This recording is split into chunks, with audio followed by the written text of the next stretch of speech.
Welcome back to Travolting. Hosted by Jeff Sweeney and Stuart Elmore. Covering my blend. Enjoy the episode.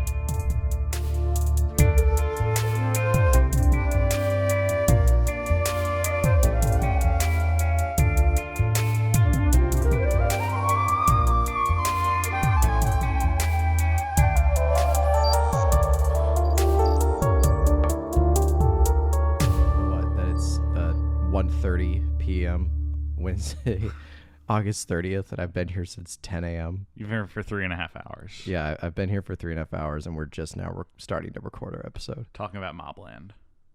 That we just watched together. We did. How much did that cost you? $20. Actually, no, I got it for $4 off because of Amazon Prime. Like, you know, like Amazon lets you do that thing where it's like, arrive on your Amazon day, and we'll give you a $2 digital code. Oh, interesting. Yeah, if you like go on Amazon, you order something, it's gonna the options for delivery are gonna be like next day, no rush, or the third one will be like your Amazon day, which is like you pick a day of the week and that's your day and that's when all your packages come. Yeah.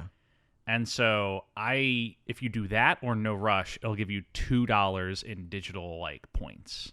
Okay. Which you can use towards a digital purchase through Amazon. Which is just, why am I here hyping up Amazon? I don't know. I don't know why you're hyping up Amazon. But anyway, I did that twice, so I got $4 in that I used against this rental. So it cost me $15.99. Good for you. Yeah. $15.99 to rent this because it just came out. It came out. So, folks, little whoopsies from your friends Jeff and Stuart. Mostly your friend Jeff. Excuse me? Excuse me. Yeah. This is full whoops of Jeff. So we never said we were going to do this episode on any episode because I didn't quite know when this movie was coming out. And so then it said coming out August 6th. And I'm like, all right, Stuart, we're recording that weekend. And we weren't available. I'm like, we'll do it next weekend. And then I check and it's like, well, actually, it only came out in theaters on August 6th in like Texas. Yeah. Like there's like one theater in the country that was playing it. Right. So whoopsie, it doesn't come out in digital until the 25th. Okay. Which is why you folks are now hearing this episode a week after the 25th. Yeah. You were expecting an episode this week on the nut job. You were mistaken, my friends. Because instead you're getting Mobland. Yes. You are getting Mobland. Hi, everybody. It's Stuart. If you can tell, I'm back in my Travolting era voice. Yeah, he's back to... Yeah, because as we all know, this is Travolting. Usually at this stage, presents the Fraser's Edge. But yeah, for this, back covering diving deep into the filmography of Brendan Fraser. But today we're going back in time to our first love, our first passion, our first heartbreak, John Travolta, who is still working, still alive, still pumping. He's still out these mediocre ass action movies. He's still doing shit. Yeah. And we will continue to talk about them. Yes, we will. You seem very excited. I just nothing surprises me with this guy anymore. Yeah. That's the problem with this whole movie is, I don't know. Is there any context that you have to add? I mean, the movie literally just came out. Yeah, the only context about this movie is that is yet the next in the line of the Travolta exploitation movies that we've been talking about for years within the context of his career. How long has he been in this era? What was the first movie? Taking a Pelham? We roughly said Taking a Pelham was kind of the transition point. But if you want to just like go through the actual movies, it's like From Paris with Love. It's been over a decade now. Fuck. Because it's From Paris with Love, Killing Season, The Forger, Life on the Line, Criminal Activities, Valley of Violence, I Am Wrath, Gotti, Speed Kills, Trading Paint, Poison Rose, Fanatic, Paradise City, Die Hard, now Mobland. And he's got a few more projects coming out. Coming up soon includes Cash Out 2.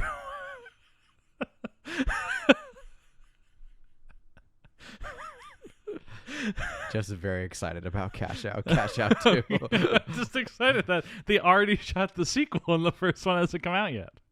What if the second one comes out before the first one? They should do that. They really should do that. I think they should. I think that's perfect. The Cash Out 2, The Shepherd, That's Amore, and Assassination. That's Amore, starring John Travolta, Katherine Heigl, and Christopher Walken, and Dan Aykroyd. That's the only folks who are billed right now. The thing is, that movie is maybe my most anticipated movie ever. It's Nick Vallelonga.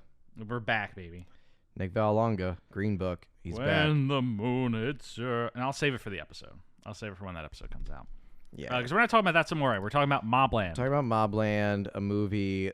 Once again, released by Saban Films. Saban Films. However you say it. Directed by Nicholas Maggio.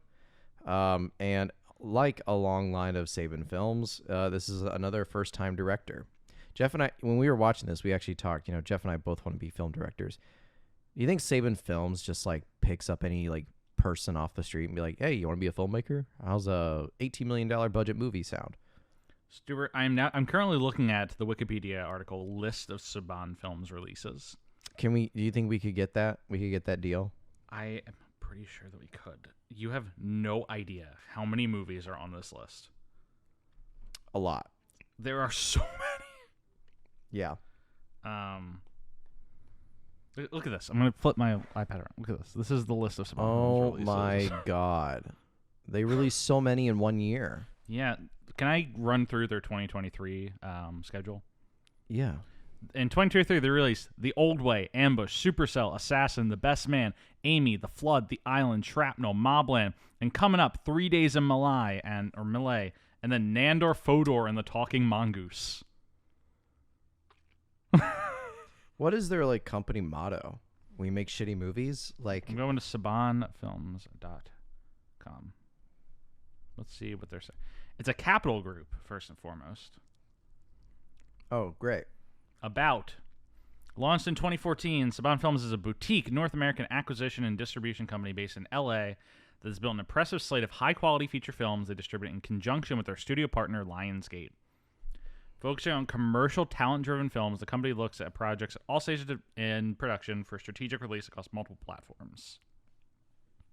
Saban tailors each release based on the unique characteristics of their films, ranging from day-and-date VOD releases to mid-scale traditional theatricals. Saban Films was established by Haim Saban and was led by Bill Bromley, who serves as president, and Shannon Becker as chief financial officer. High quality. What? Selected slate. Mobland at the top of the page. Oh my God, look at this lineup here. Look at these guys. Their selected slate page is a picture of Travolta, a picture of Nick Cage, a picture of Jason Momoa, I think. A picture of Mel Gibson, another picture of John Travolta, and a picture of Kevin Bacon. More Mel Gibson. Oh my goodness. Alec Baldwin? God, they're really taking all the wash-ups. There's so much Mel Gibson that they've released. That's crazy. I figured out what their motto should be. What? Saban Films, the retirement providers. Oh, they did Fat Man, the Mel Gibson as Santa movie. Oh, yeah. Did you see that? No. Because I did. You saw Fat Man? I did see Fat Man. All right, let's get back to Mobland. Yeah, enough Fat Man, more Mobland. Thank you. I'm just gonna let that sit. Yeah. Context for this movie. It's shot by this guy Nicholas Maggio, first time director who wanted to make a movie. Yeah. This movie was originally called American Metal in production. It was changed to Mobland after Saban bought it. I don't know. American Metal. Yeah, I don't know where that comes from. This movie starts off with like a racing arc, and that immediately leaves it. Yeah, it goes away in the first 10 minutes. We never see racing stuff again. Yeah. And the thing about this movie is it's marketed as like a Travolta vehicle. Like he's on all the posters. He's not the main character of this movie. No. The best thing I can say this movie is it's like a Travolta exploitation style knockoff of No Country for Old Men. Yes. And if you've seen that movie, Travolta's playing the Tommy Lee Jones equivalent. Yes. Who's like the sheriff who's like in over his head trying to like drastically catch up with this this big conspiracy that's occurring. Yeah. And he in can't. A small town in Mississippi. Yes. By a New Orleans mob. Yes. Yes. What the hell? And the thing that Travolta does in this movie well is he's mostly just confused for most of the time, and he seems to be doing that okay. Mm-hmm. But the rest of it's maybe a little questionable. You good? Yeah, I'm good. Did you have a little burp? I said a little burp. We just had pizza before this, so we're all a little bit gassy. Yeah, a little gas. A little gassy. Mistakes are made. Yeah. May the bridges I burn light my way, or whatever the fucking saying is. In this darkness, this has been a lighthouse. If she listens to this, that's just for you. Okay. Do you want to just dive into this plot? No. There's not much to say. There's not much to say. Okay. Sure. Yeah. We'll dive into the plot. Do you like how I've regained recaptured my Travolting energy? And I think I owe that to the audience. Folks, for a little Travolting context corner, while you are listening to this in between our Gimme Shelter and Nut Job episodes, we're currently recording this shortly before we record our No Sudden Move, Whale, and Batgirl episodes. Yeah, shit that I'm actually excited for. So this not only is just like an unwanted return to Travolta, but for Stuart especially, is an unwanted return to Travolta immediately before and delaying the movies he is actually looking forward to talking about. Yes. Yes. Which adequately explains the energy in this episode. Well, not to mention, and I think this is a perfect example because and I don't put the blame on anybody for this, but this is an episode that I have kind of a short turnaround because we're recording this Wednesday. You might be listening to this on Friday. Yeah. September 1st. And so, but I say this in a regard because if we say something in the Nut Job episode that seems a little bit weird or invalid because it was took place 2 months ago, you should know that we have built up we've recorded 10 episodes ahead. Yeah, we're multiple months ahead for the most part. For the Fraser's Edge. Yeah. But this episode, we're doing 2 days before it comes out. Yes. So it feels like I could actually talk to the audience of today and not the audience of 2 months later. Yeah. Because when we're recording... How's your summer been? Some of these Fraser episodes, and we're just like, God, can you believe Trump got indicted for the second time? Or also it's like, hey, I hear the writers are going on strike. Gee, I hope that's over in 2 days. Mm-hmm. And we're still here. And we're still here. Like I said, we're back to the original impetus of the show, which is you and me, unemployed filmmakers, sitting around talking about John Travolta. Yeah. It really, yeah. My goodness. Yes. Okay, so this movie, Mobland, is set in Mississippi. Mm-hmm. I do like that, according to the Wikipedia article, this is set in Dixie. Dixie, Mississippi. No, just Dixie, the entire South. Oh. The Wikipedia. Okay. Deep in the heart of Dixie. And I click on, because Dixie is hyperlinked. As we know, Wikipedia loves to hyperlink. Yeah. And you click on it, it brings you to the South. Did it give you the whole thing where it's hey, if everybody donated $1 right now, then we wouldn't need to fund ourselves for the next 20 years? No, it's been a little bit since I've seen that. I just saw it recently. Maybe they just finished. Guys, donate to Wikipedia. Let's stop them from having to ask us and only getting 10% people donating. Wikipedia at this point should be government subsidized. The government should just fund Wikipedia. Honestly, I agree. Yeah, I think it is past the point of being a fun website to go to. And now it's an actual... It's a vital resource. It should just be funded, like NPR. Yes. Yeah, but anyway. Speaking about a vital resource that needs to be funded, John Travolta's career. Yes. You like that? I thought that was good. Oh my goodness. Okay, he's not laughing, but it's okay. I thought it was funny. It's all right. I thought it was funny. It's okay. It's okay. It's all right. It's all right. So yeah, we start the movie with some racing stuff. Yes. And then we get the hitman talking about a story. Wait, is that him? Yeah, the hitman opens the movie. Does he? Yeah. Really? Yeah. I don't have no memory of this, and we just watched this movie. An hour ago. Yes. Yeah, he opens the movie with the story about who am I? Am I the man? Am I the driver? Or am I the man in the back seat? He's like, I don't know, and then he kills the dude. Really? Yeah. No memory. How the movie starts. No memory of this. And then we cut to the two brothers. Well, really one of the brothers with his wife and daughter, and he's working on cars. I guess he works on cars. Immediate problem with this movie. Yes. The hitman is played by Stephen Dorff. I'm so sorry. The movie does not open with Stephen Dorff opening. It's actually John Travolta with the deer. Okay, No, yes. no. That's Wait, no, the you're second, right. Yeah, that's the second deer is scene in the second, though. movie. Yeah, That's the second. this is a very memorable film. In case it wasn't It's the obvious. second scene in the movie that John Travolta is hunting a deer and kills Yeah. a deer. Jeff, you had a great line at the very beginning. What was that about deer? Oh, I'm sick and tired of movies opening with deers getting killed. Every horror movie starts with them like hitting a deer on the road, or like some guy who's in grief shooting a deer, and then at the end of the movie he shoots somebody. In the same way as the deer. Yeah. We saw a horror movie recently called Talk to Me, and it's set in Australia. I've been wanting to watch that. I hear it's pretty good. The thing that the best part of the movie is that it starts with the deer, setup. Yeah. Except because it's in Australia, it's a kangaroo. The deer of the Yeah. Australia. Yeah.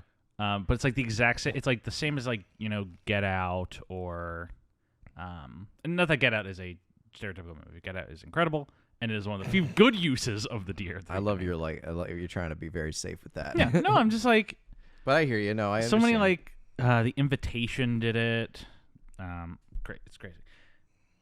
Anyway, so Travolta shoots a deer, and then he comes over and he, looks at the deer. Mhm. And then we're with Travolta talking to like his shrink or doctor or something, right? And he's talking about how he's like he's lost someone. But here's the problem, folks. Is I don't know if you clocked this, Jeff, but when we go to one of the main brothers, played by Kevin Dillon, or the main guy. the main guy, The main guy is played by Shiloh Fernandez. Shiloh Fernandez. Shiloh Fernandez playing Shelby Connor. Is working on like a truck. He's like a mechanic of some sort, Shelby Connors. Mm-hmm. And he gets approached by his boss who says, "Hey, so-and-so, I don't remember what the name was, but they said so-and-so is going to take some days off. I'm going to need you to work more shifts." And he's like, "Oh, that's great. Thank you." He's like, what's happened to so-and-so? "Oh, his son died." He's like, "Oh, no, it's so sad." And then it cuts to Travolta being sad. And your normal inclination is like, "Oh, is this like Travolta's son? Is that what he's mourning?" But I don't think But it is. then you find out that Travolta's the sheriff of the town, so Yeah. why he wouldn't be covering any of Travolta's shifts as a mechanic? Yeah. So then, who is Travolta mourning in this movie? I think he's just sad.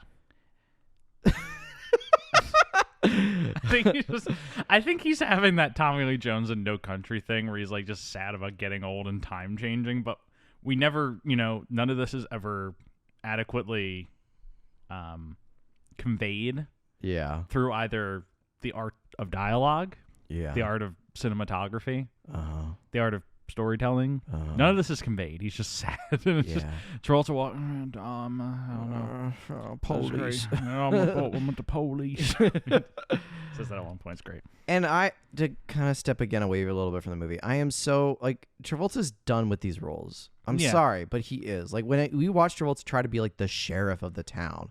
You think about casting a sheriff of any small town Western drug style movie, like Tommy Lee Jones, I can buy as the old grizzled Yeah. sheriff, and I can think of a million other actors who I could buy into that role. Yeah, Travolta does not. It doesn't work. Right, Travolta, he can't do it because like I'm sorry to say but he is still like. He's still Danny Zuko, and what I mean by that, it's like he's still got like the lightning. He's got the grease. Like he's like standing around talking like this. I'm not quite convinced that he's a threat to criminals or any such kind. Yeah, exactly. Pretty much exactly just like that. That's actually a pretty good impression. I'm gonna get you. I'm gonna shoot you with the police. Can you say in that exact same tone? It's like not tie yourself up in the bed. Tie yourself up in the bed. Come on, get now. Tie yourself up. Dad is coming. Fuck! All right, here I come. I'm gonna take the cowboy hat off. Shut up, it's too much. No more. Badge gotta come off too. Can't be No, caught please. can't be caught philandering as an agent of the law.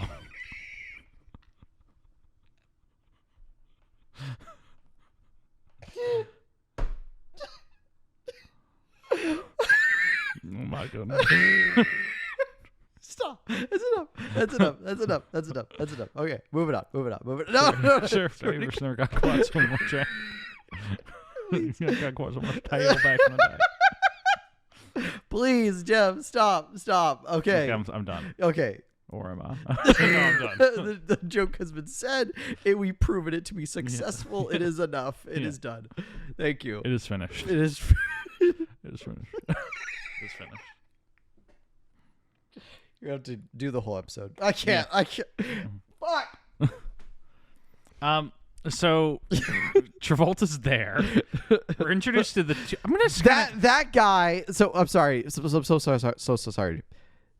That whole bit that Jeff was doing. Imagine if that guy had to be like an intimidating sheriff. Yeah. That's the whole problem. That is the problem with Travolta in this movie. Yeah, he can't be the sheriff anymore. Yeah, I'm sorry. Travolta. I mean, he's stuck in this like toilet bowl cycle where it's like a swirl of he has to work. He does these movies, which don't pay him well. But because he's in more of these movies, his quote can drop because these movies are not successful. And the more of them he does, the less he's the guy from Grease or the guy from Blowout or Pulp Fiction. The more he's just the action guy. We're seeing the man wither away. Yeah. Before. So he's like stuck in this endless toilet bowl cycle of decreasing values, and he has just gotta, get out of it. But when That's Amore comes out. Yeah, that's his career revival. He's gonna have a late. I'm telling you, when we're gonna be so glad when Travolta has the late stage blossom in a few years. It's gonna happen. That's the name of the new era? The late stage blossom. The late stage blossom. That's what I'm gonna call it. Okay, so I'm gonna just kind of go through things that happen. Yes. So we're introduced to Shelby and Trey, who are brothers, played by Shiloh Fernandez and Kevin Dillon. Yes, Johnny Drama himself from Entourage. Yes. This is now the second Entourage person we've talked about on this show. They're both Oxy addicts. Yes, they're both Oxy addicts. And Trey, who is like out of a job or something, has a plan to rob a pain center. Yeah, like sells Oxy. like an Oxy clinic. Yeah. Or just a clinic that is pain clinic, yeah. That is known for prescribing Oxy to people who don't need it. Yeah, pill mills. Pill mill, and the mob, Funnels funnels money through it. Yeah. So he decides he's going to rob that, and drags his brother into it. Yeah. Who's got a wife and a daughter. Who's got a wife and a daughter, Ashley Benson and Tia DiMartino. Shocked it's not Ella Blue. I know, right? Well, she's now like in her 20s. Yeah, that's fair. So, like, I don't know. That might be a little weird. 20-year-old daughter still living with you. Daddy, Papa. Why'd you sell me drugs? Because you need them, princess. Sorry. I fucking hate you. And I hate this podcast. I hate what I've become. So they did do it. They robbed the clinic. Yeah. And the guy in the back, who's not the doctor. Who's not, because there's the doctor and there's a secretary that they first approach. Yeah. They knock out the doctor and they push the secretary away, who both run away unscathed. They're fine. But then they break down a door, immediately shoots one of the guys dead. And there's a second guy in there who works for the mob, and he's like, you guys are making a mistake. Yes, I'm going to chase you down and kill you. I'm going to kill you guys. So they shoot him in the shoulder. Yeah. And then take and then they take money. Shelby is trying to take only the money. And then Trey grabs the Oxy as well. Yeah, he grabs the Oxy. So then they run out of the store, they get in their car, and they're being chased by more mob guys that are driving a truck. Yeah. Travolta, who at this point... Well, no, we cut to Travolta, who's taking a whiz in a field. Yeah. Somewhere, and he's just like, I don't know nothing about life or what's going on here. And then he gets like a dispatch call. He's like, there's a shootout! Yeah. There's people dead in the road! He's like, I don't know nothing about that. He sort of wiggles it off a little bit, makes sure all the drops are done, zips up his pants, gets in his truck, and then flies on to the scene of the crime. And every time you just did that, you just did that in action. Yeah, I know. Every time we cut to actor Travolta, he's just like, "Oh God, damn!" Oh, Jesus Christ! We're gonna fail. What is going on? What is happening? He gets embroiled in this police chase. Yeah. And then because we've set up at the beginning of the movie that Travolta is the best shot in the world with how he shot that deer, he pulls out his little revolver and pops off 2 shots and kills both the driver and the passenger of the mob car. But rather than call it into his own, he lights the truck on fire. And then he's like, "Truck's on fire."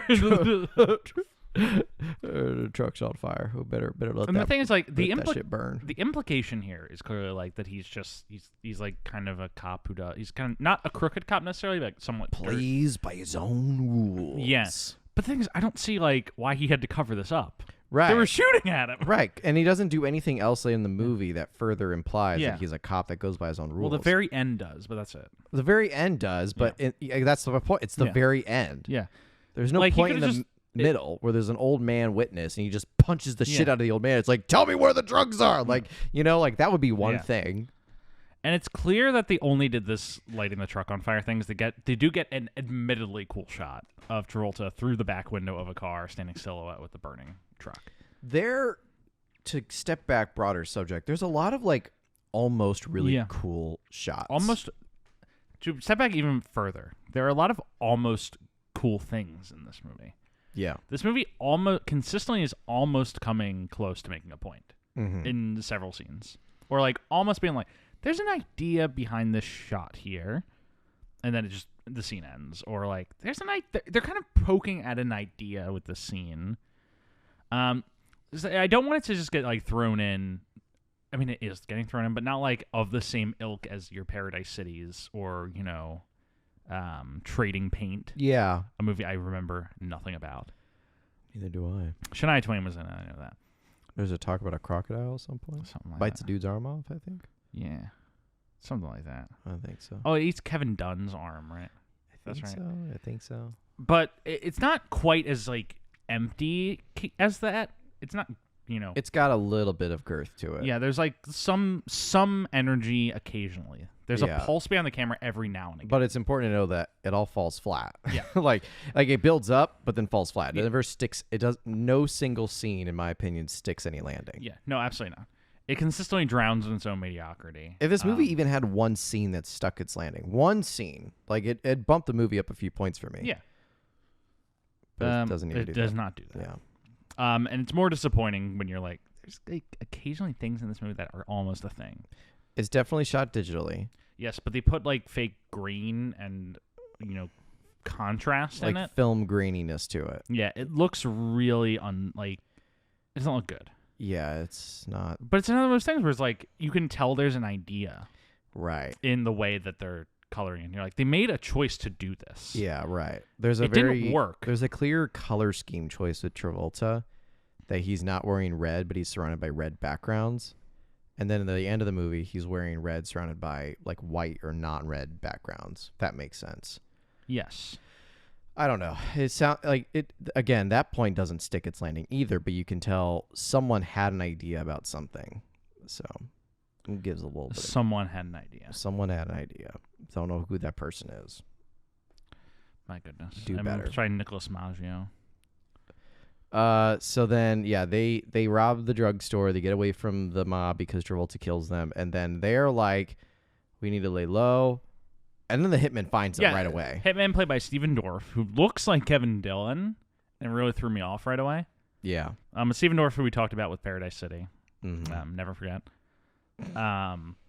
Comes into the movie as a clear Anton Chigurh, Yes.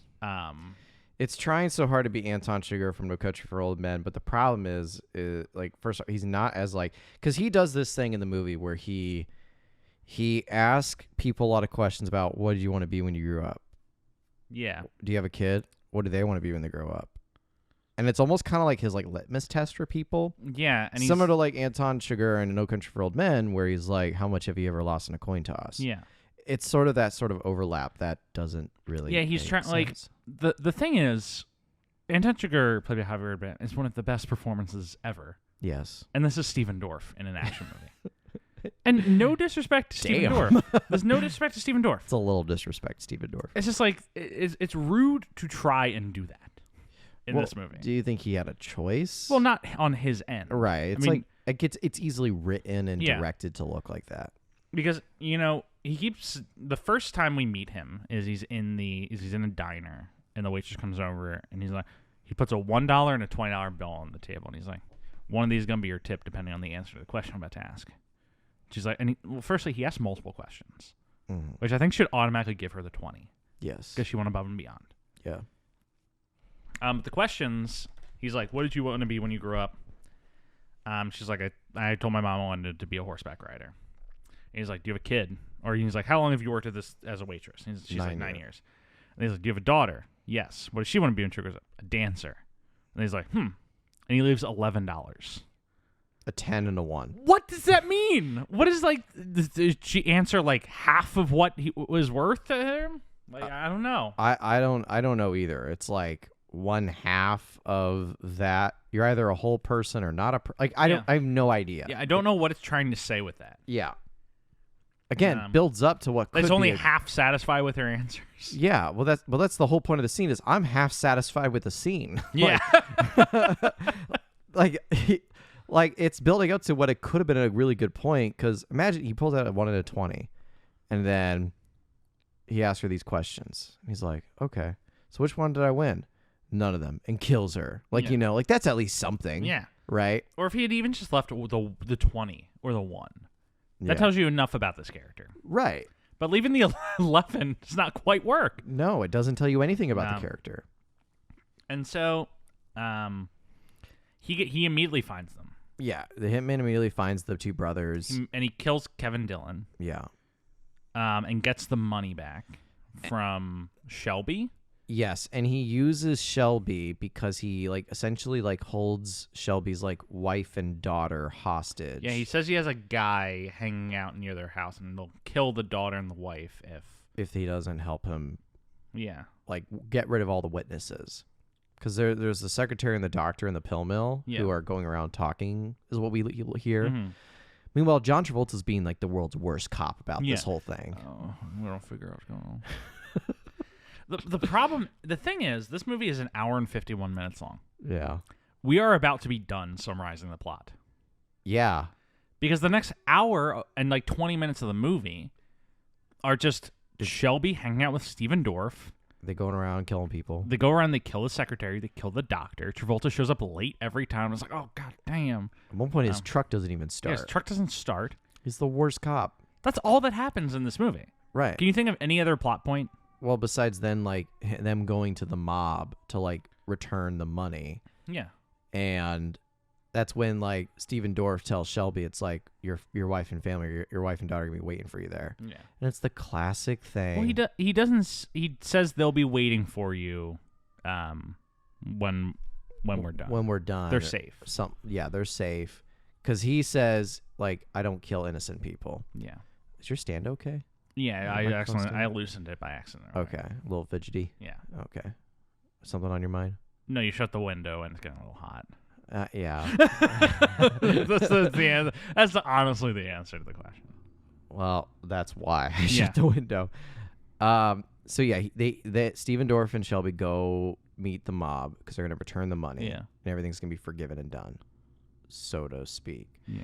When they get there, the mob boss guy, who I'm not even gonna look up who the actor is who plays him. It's just Old Man McGee. Old Man McGee with a fedora, Robert Miano. You could have said Walter White. I would have believed you. He's like, did you tell him? Tell me what?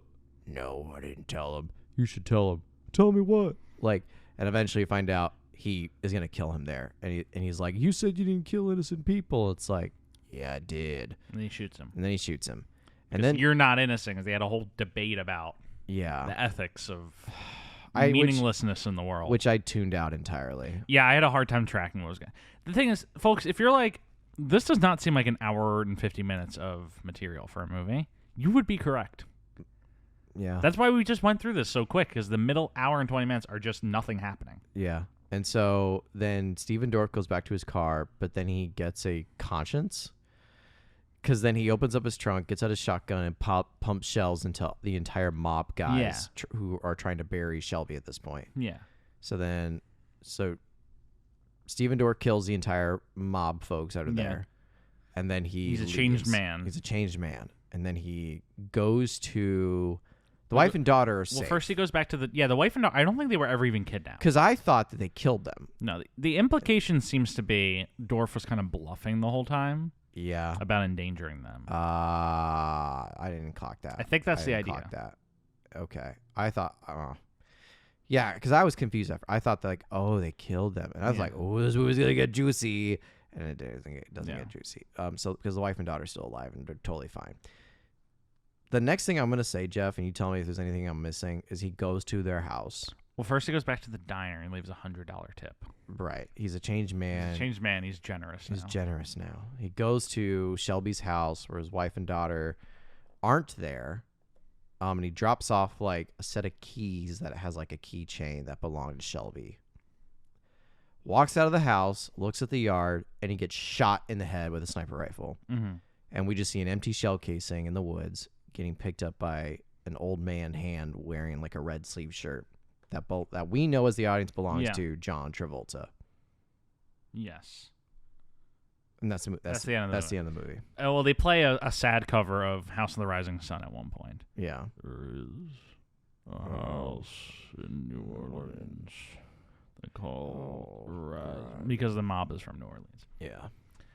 Not a good movie. Not a good movie. I truly assure you, folks, that is the plot of the movie. Don't need to see it. There's really nothing else in that middle hour. Don't spend $15 to watch this movie. Travolta finally, gets his vengeance or like establishes himself as law in the town. I don't even know what his arc is. He's sad at the beginning. He's sad at the end. Yeah. Yeah.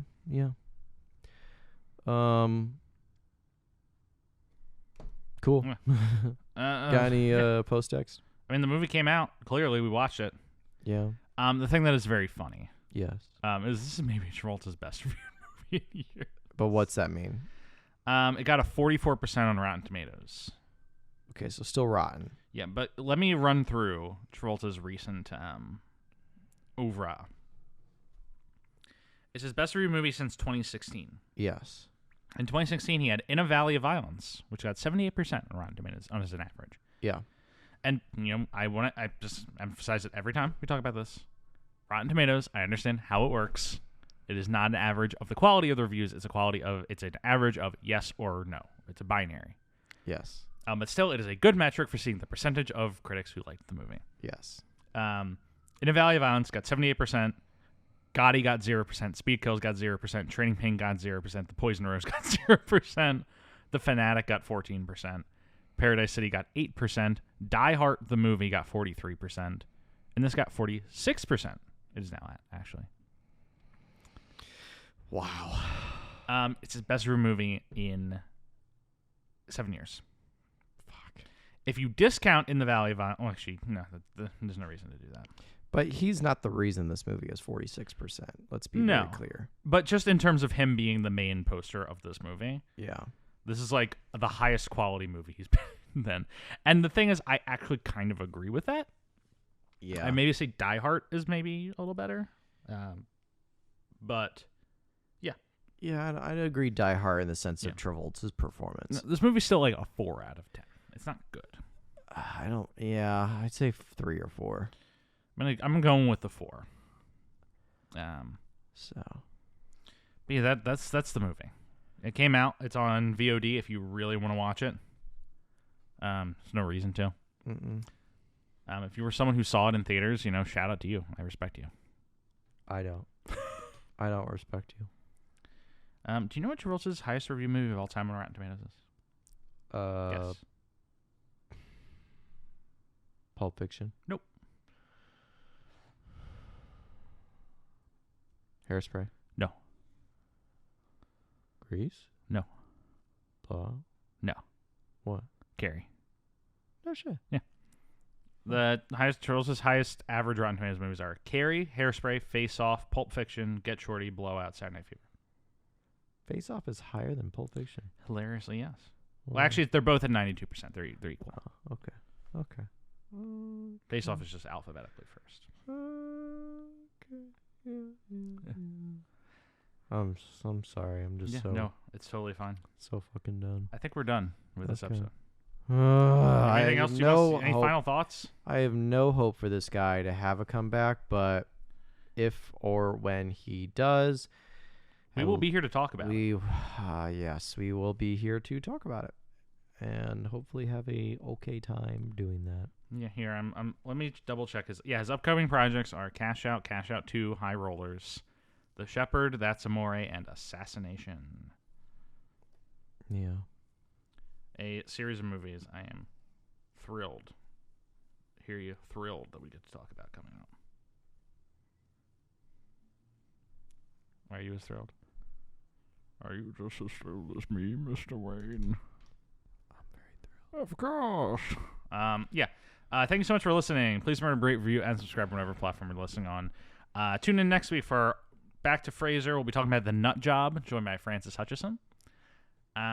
Please check us out on whatever platform you want. We're on Spotify, Podcasts, Google Podcasts, and YouTube.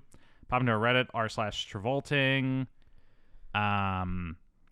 At Travolting Pod, Twitter, Instagram, BlueSky, and Threads. We are now on BlueSky and Threads. What's in BlueSky? Anticipation of Twitter's collapse.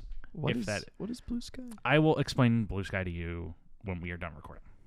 Because there's no reason for me to document that on this podcast. At Jeff W. Sweeney on Twitter for me, if you're interested. I'm also on BlueSky, same thing. Stuart, anything you want to plug?